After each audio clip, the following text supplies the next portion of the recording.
Jasmine Crockett sat alone in her apartment, her phone buzzing nonstop. At first, she ignored it. She had grown used to the noise. But this time, it wasn't just political chatter or hate mail. It was something else.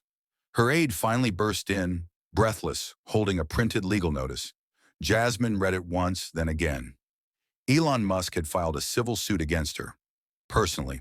The charges? Defamation, obstruction, interference with corporate affairs, and the most ridiculous claim of all, economic sabotage. For weeks, Jasmine had quietly pushed for congressional hearings into the labor conditions at Tesla and the shadowy military-adjacent programs at SpaceX. She never made it personal. She never named him. But somehow, Elon had decided to make it war. The case drew global attention overnight. The headlines read like a Netflix trailer. Congresswoman vs. tech giant, collision in court. Cameras lined the courthouse steps. Influencers live stream predictions. Commentators speculated about her career-ending move. When the day came, Elon arrived in full spectacle, sleek black suit, walking beside a pack of high-profile attorneys and PR strategists. His smirk never wavered. Jasmine, by contrast, stepped out of a regular car in a plain suit, holding just a single manila folder.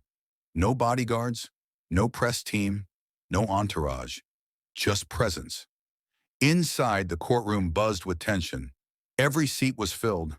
Celebrities, journalists, political rivals, all watching. The judge, trying to keep control, reminded everyone this was a civil trial, not a circus. But no one believed it. Elon's legal team started strong. His lead attorney, polished and theatrical, gestured toward Jasmine as if pointing to a criminal in a drama. She has abused her position, he declared. She used public influence to damage private innovation. Our client has lost billions in stock valuation due to her unfounded claims and backdoor statements. We are not here for vengeance. We are here for accountability.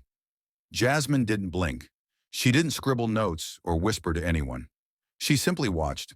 The media spun it live. Elon strikes first. Jasmine on defense. Is this the end of a rising star? But Jasmine's stillness wasn't fear. It was calculation. Because in her mind, she already knew something no one else in that courtroom did. She wasn't planning to win with words.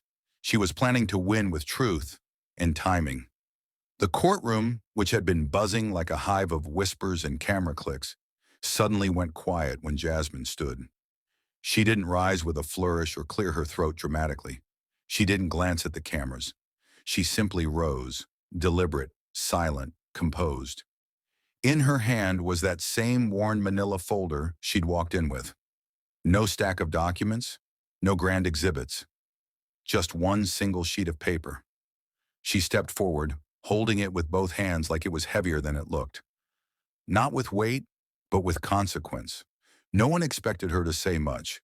Up until now, she had let Elon's team dominate the air, stacking terms like technological visionary and economic damage, like bricks in a wall.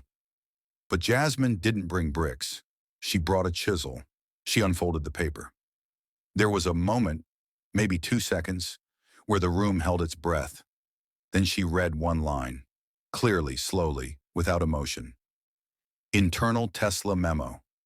Hide injured workers during executive walkthroughs. The words hit like a dropped hammer. Gasps rippled across the courtroom. Someone in the back whispered, "Did she just say?" Even the judge paused, as if unsure whether to speak or let silence carry the weight. Jasmine didn't flinch. She raised her eyes, looked straight at Elon Musk, the billionaire with his empire, his Twitter army, his reputation for crushing enemies with a smile, and said quietly, "You buried your own people. They rose through me." 5 seconds. That was all. 5 seconds that cracked the entire case wide open. Within minutes, reporters rushed out of the courtroom. Phones were already lighting up with headlines before the judge could call for order. In studios across the country, breaking news banners interrupted live broadcasts. Anchors stammered, rereading the line. TikToks, Instagram Reels, and YouTube Shorts spread the clip like wildfire. People cried watching it. Others shouted at screens. Activists who had once felt invisible suddenly saw themselves reflected in a woman standing alone, speaking for the silenced. Corporate executives texted PR teams in a panic. Elon's lawyers asked for a recess, but it was too late. In just 5 seconds, Jasmine Crockett went from being a reckless congresswoman to something far more powerful, a vessel of unspoken truths. And in those truths, the world saw something rare. Not political noise, not ambition, but clarity, courage, and something even rarer, proof. Before that 5-second moment shook the world, there were months of silence. Not apathy, strategy. Jasmine Crockett wasn't just waiting, she was listening. It began with a message slid across her desk late one evening. Unsigned, just a phone number, and the initials LJ. She almost tossed it, but something about it felt different. When she called, a woman answered. Her voice shook as she said, "You don't know me, but I used to build batteries for Tesla until I fell, and they made me disappear." That was the first. Over the next few weeks, Jasmine met more in shadowed cafes, gas station parking lots, half-lit garages, a machinist whose lungs were scarred from unreported chemical leaks, a software engineer who was fired after questioning SpaceX's safety protocols, a janitor who signed an NDA after losing 2 fingers in a malfunctioning loading bay. They didn't come for fame or money. They came because Jasmine had a reputation, not as a headline seeker, but as a protector. They trusted her not to exploit their pain, but to carry it carefully. So she didn't speak. She didn't post hashtags or call for boycotts. She didn't tweet, even when provoked. She documented. She compiled. She cross-referenced timesheets, factory reports, and internal emails printed on cheap ink that smelled like fear. Some cried as they spoke. Some only nodded. All were afraid. Meanwhile, Elon's media machine roared to life. Talk shows painted Jasmine as a troublemaker. Anonymous accounts dug into her past. Old college footage was clipped to make her seem erratic. Her father's military record was questioned. A news anchor hinted that she was emotionally unstable. But Jasmine said nothing. Not because she was weak, but because she was building something stronger than outrage.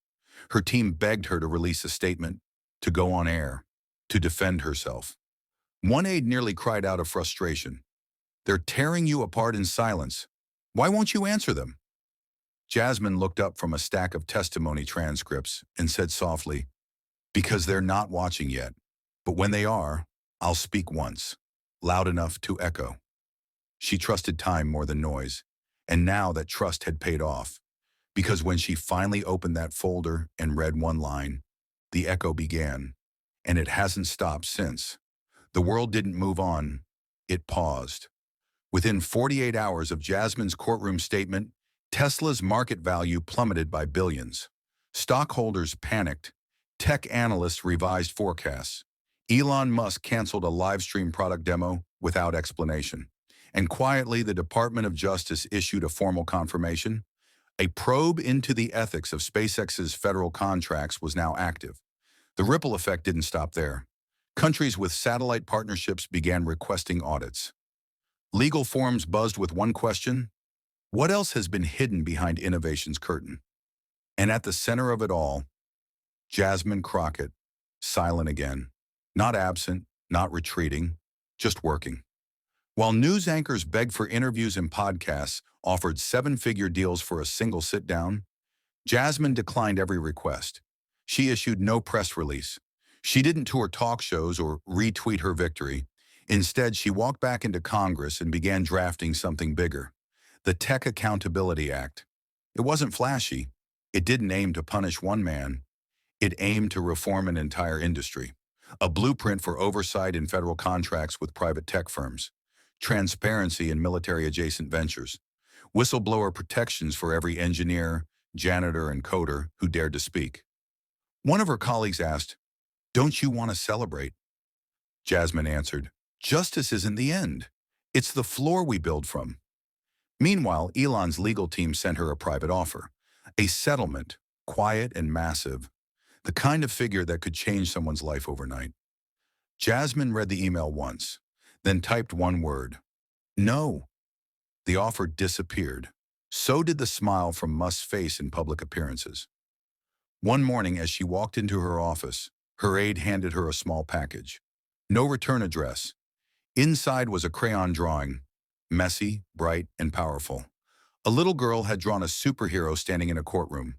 No cape, no shield, just a brown woman in a suit, holding a folder, standing in front of a shadowy man with a question mark over his face. At the top, the girl had written, "The Quiet Fire." Jasmine stared at the drawing for a long time. Her eyes welled, just for a moment. Then she whispered to herself, "We don't always need noise, just timing." Weeks later, Congress held a new hearing. It was on ethics in defense contracting. Elon Musk's name was on the invitation list. His seat was empty. Jasmine walked in without a word, placed a fresh folder on the desk and opened it. She didn't look back. Because when you speak truth, and the world finally listens, you don't chase applause.